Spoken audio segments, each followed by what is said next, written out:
besoin de toi, maître. Heureuse est la mère qui t'a porté et allaitée. Heureux plutôt ceux qui écoutent la parole de Dieu et qui l'observent.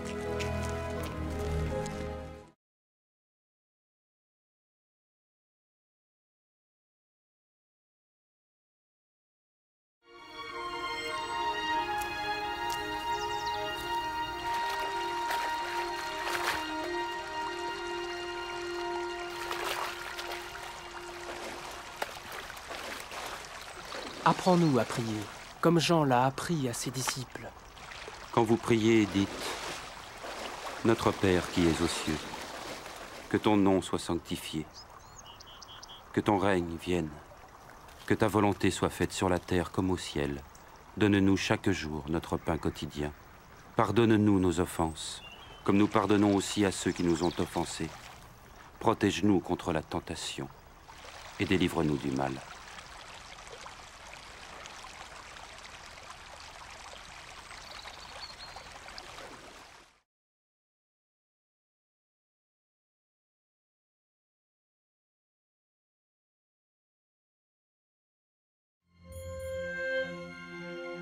Dans les Saintes Écritures, Dieu déclare que le Messie viendrait pour être le sauveur du monde.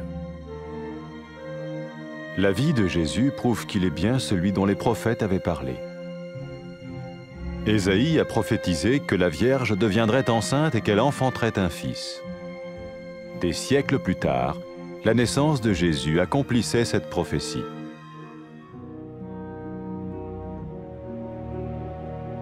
Les Saintes Écritures déclaraient que le saint à naître serait appelé le Fils de Dieu. Cela signifiait que Jésus serait le Fils de Dieu au sens spirituel et non au sens physique. Nous le voyons par sa manière de vivre. Il a guéri des malades, il a pardonné leurs péchés, les a ramenés à Dieu et leur a promis une place dans le royaume éternel de Dieu. Il s'est offert lui-même en sacrifice pour le péché à leur place. Puis il est revenu à la vie, victorieux sur la mort selon le plan de Dieu. Jésus a dit « Personne ne me prend la vie, mais je la donne de ma propre volonté. » La vie de Jésus n'a pas seulement accompli les écrits des prophètes, mais elle a aussi confirmé la vérité de la sainte parole de Dieu. Les prophètes avaient écrit « Ta parole, ô mon Dieu, est parfaite, elle dure à toujours. » Jésus lui-même a dit « Le ciel et la terre disparaîtront, tandis que mes paroles ne disparaîtront jamais. » Jésus est venu pour nous donner la vie dans toute sa plénitude. Mais quand l'homme a désobéi à Dieu dans le jardin d'Éden, il a choisi sa propre voie et ses actions l'ont séparé du Créateur.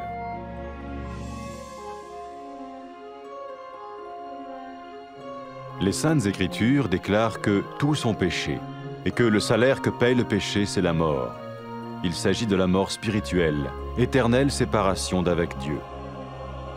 Mais tout comme Dieu a donné un bélier pour qu'il meure à la place du fils d'Abraham, ainsi il a envoyé Jésus, le Messie, mourir à notre place.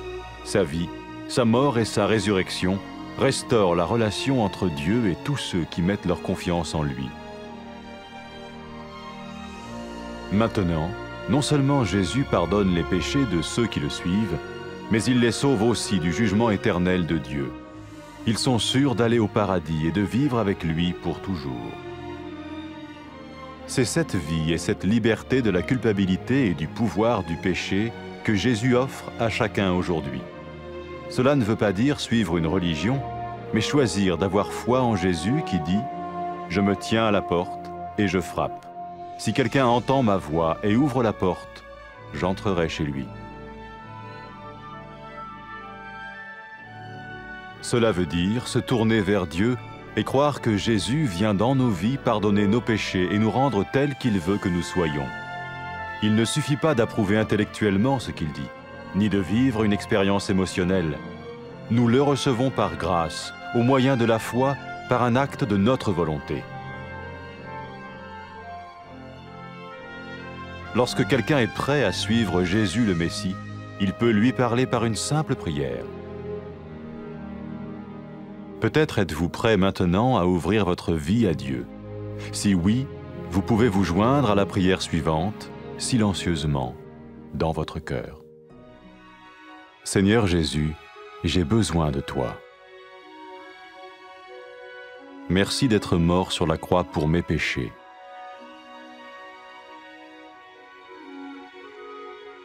Je confesse mes péchés et je m'en repens.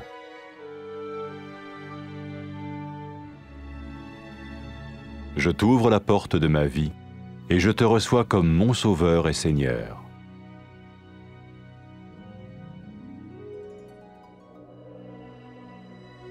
Merci de me pardonner mes péchés et de me donner la vie éternelle.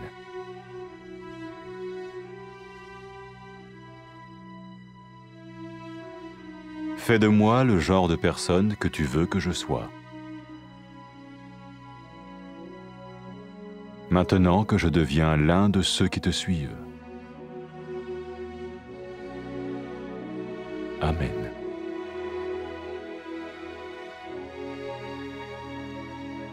Jésus a dit à propos de ses disciples, « Mes brebis écoutent ma voix, je les connais et elles me suivent. » Pour expérimenter la vie en abondance promise par Jésus, ceux qui le suivent parlent à Dieu chaque jour dans la prière et lisent ou écoutent sa parole.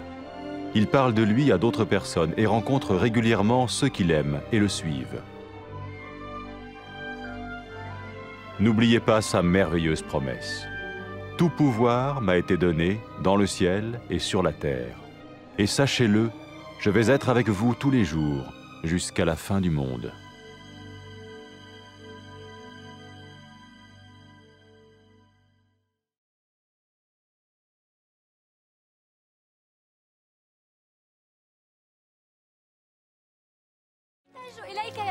طوبى للأم التي ولدتك وأرضعتك.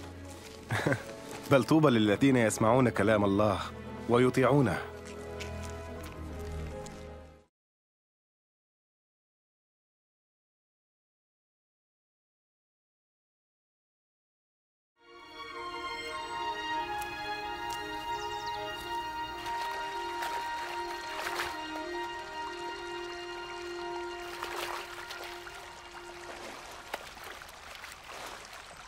علمنا كيف نصلي كما علم يوحنا تلاميذه.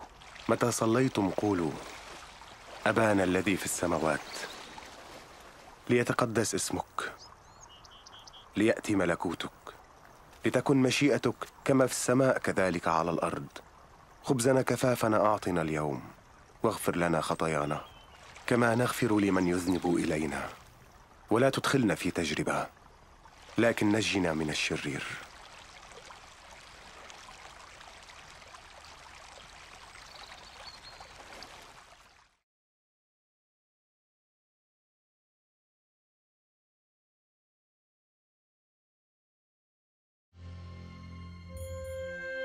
في الكتاب المقدس يعلن الله أن المسيح سيأتي ليكون مخلص هذا العالم. وحياة يسوع تقدم لنا الدلائل على أنه كان حقاً من تحدث عنه الأنبياء، فإشعياء تنبأ بأن العذراء ستحبل وستلد ابناً. وبعد قرون كانت ولادة يسوع تحقيقاً لهذه النبوة.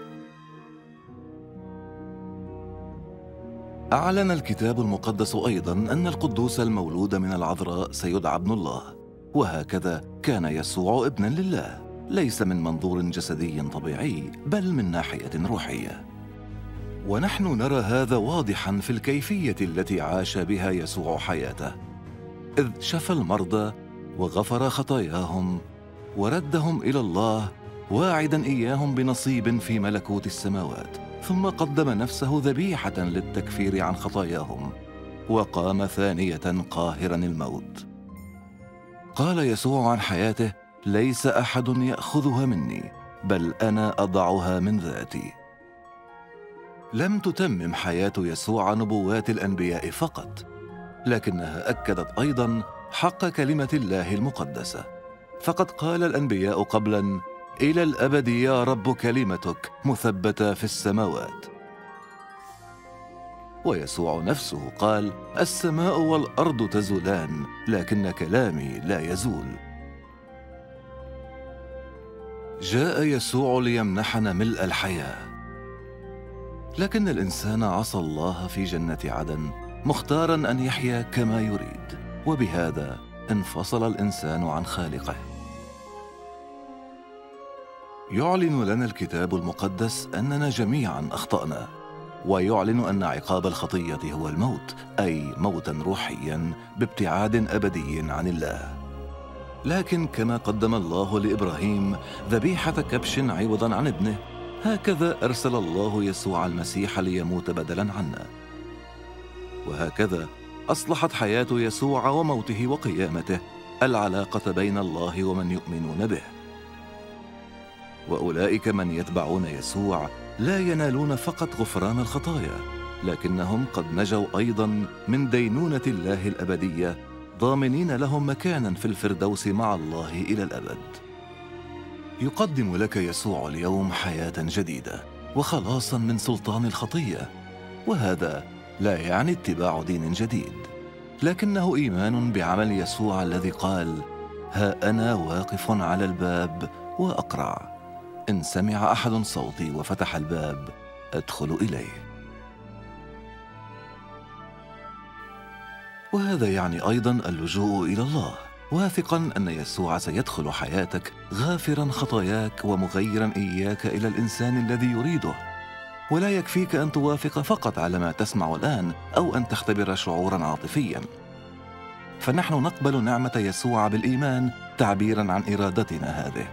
وحين تكون على استعداد لاتباع يسوع المسيح، فيمكنك عندها أن تخاطبه شخصياً من خلال صلاة بسيطة. قد ترغب الآن بأن تسلم حياتك لله. إن رغبت بهذا، فيمكنك أن تصلي هذه الصلاة بصمت في قلبك. أيها الرب يسوع، أنا أحتاج إليك. أشكرك لأنك مت على الصليب لأجل خطاياي. أعترف الآن بخطاياي وأتوب عنها. أنا أفتح الآن باب قلبي وأقبلك مخلصاً ورباً.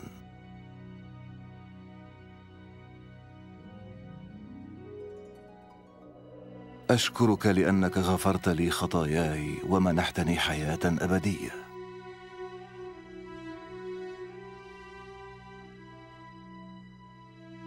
اجعلني ذلك الإنسان الذي تريدني أن أكونه، بينما أصبح واحداً من أتباعك. آمين.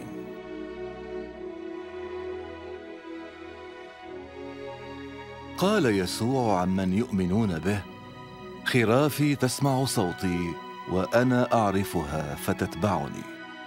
لتختبر حياة البركة التي وعدك بها يسوع، عليك أن تتحدث إليه في كل يوم بالصلاة وأن تقرأ كلمته.